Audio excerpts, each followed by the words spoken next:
Serikali wilayani Nyang'hwale kwa kushirikiana na mgodi wa uchimbaji madini Barrick wenye makazi wilayani Kahama mkoani Shinyanga wametimiza ndoto ya Rais wa Jamhuri ya Muungano wa Tanzania Daktari Samia Suluhu Hassan kwa kujenga madarasa mawili na mabweni mawili ya wavulana katika shule ya sekondari Nyang'hwale, ikiwa ni sehemu ya kurudisha kwa jamii.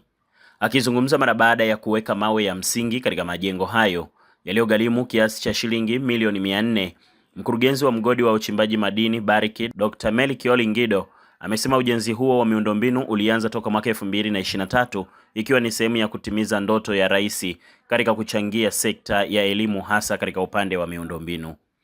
Kama Barrick tulianza mwaka 2023 kama ulivyoelezea Das, na hii ilitokana na Barrick kusukumwa na ndoto ya Rais wa Jamhuri ya Muungano wa Tanzania ambaye alitamani kwamba kila Mtanzania, mtoto wa Tanzania aende shule, na sio tu shule, aende kwenye shule yenye mazingira bora. Kufuatia ule mwono au yale vision ya rais, sisi kama Barrick kupitia kwa mkuu wa Barrick duniani tukasema tuwekeze. Kwa hiyo tukatoa ahadi ya kutumia zaidi ya shilingi bilioni 70 ambazo tumezitoa ziweze kujenga madarasa zaidi ya 1090 na mabweni 270 nchi nzima, pamoja na vyoo kadhaa ambavyo tumefanya. Of course kama nilivyoeleza kwenye mchakato wa kwanza, lakini baadaye kwa kutambua umuhimu wa wilaya yetu ambayo ipo karibu na mgodi wetu wa Bulyanhulu, tunahitaji kutengeneza ajira au watoto ambao watakuja kufanya kazi pale kwenye ule mgodi.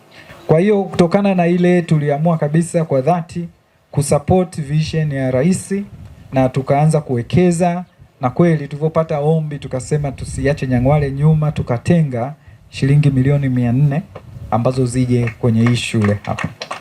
Kwa hiyo shilingi milioni 400 mnajua kabisa sio hela ndogo, lakini kikubwa ambacho kinafurahisha ni kwamba zinaonyesha kabisa zimetumika. Mtu akija akaambiwa majengo ni ya milioni 400 hawezi kuleta ubishi. Tunashukuruni sana. Shule sekondari Nyang'hwale inatekeleza mradi wa ujenzi wa miundombinu inayofadhiliwa na kampuni ya Barrick Gold Mining Tanzania awamu ya pili. Mradi huu umepokea jumla ya shillings milioni 401 na laki 8 kwa ajili ya ujenzi wa mabweni mawili, vyumba 5 vya madarasa pamoja na matundu 8 ya vyoo kwa wanafunzi wa kidato cha 5 na 6. Hadi sasa kiasi cha shillings milioni 315 laki 847,903 na senti 56 imetumika, na salio ni shillings milioni 85 laki 952,096 na senti 44. Tumeongeza wanafunzi, na hii shule mheshimiwa mgeni rasmi ni kubwa na ni nzuri sana. Hii shule ni shule pekee yenye sifa ya kutenganishwa na barabara, yaani upande huu shule, upande ule kule pia shule. Kwa hiyo tunao upekee fulani, na katika taarifa ambayo mwalimu wetu aliisoma lipo jambo aliliomba, na mimi naomba niliseme tena hapa kwa sababu wengine hawakuwepo kwenye ukaguzi wako. Mwalimu aliomba angalau tupate maktaba ya kisasa na sisi wanafunzi wetu waweze kwenda kuongeza maarifa kupitia maktaba hiyo. Kwa hiyo tunaomba jambo hilo tuliwasilishe kwako kwa mikono miwili, ili mambo yakiwa vizuri kule basi utukumbuke Nyang'hwale, lakini utukumbuke Nyang'hwale sekondari kama tunahitaji maktaba nzuri ili watoto wetu waende wakasome na wapate maarifa zaidi.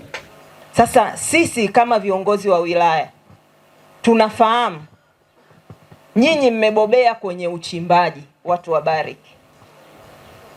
Tunaomba na tunaleta ombi lingine, angalau kwa sababu mna wataalamu, tuwatumie wataalamu mlionao kuhakikisha tunafundisha wachimbaji wetu ili wawe salama, na sisi tunao wazunguka tuwe salama. Kwa siku ya leo hii tumekuwa na ufunguzi wa majengo mapya ambayo ni mabweni mawili pamoja na majengo ya madarasa.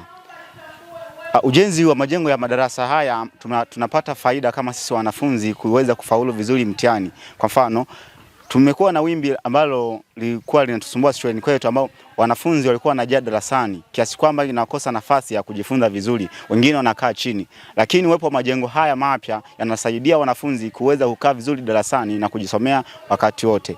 Hizi ni ripoti za Ayo TV na Millard Ayo kutokea wilayani Nyang'hwale mkoani Geita. Mimi ni Baraka Fulgence.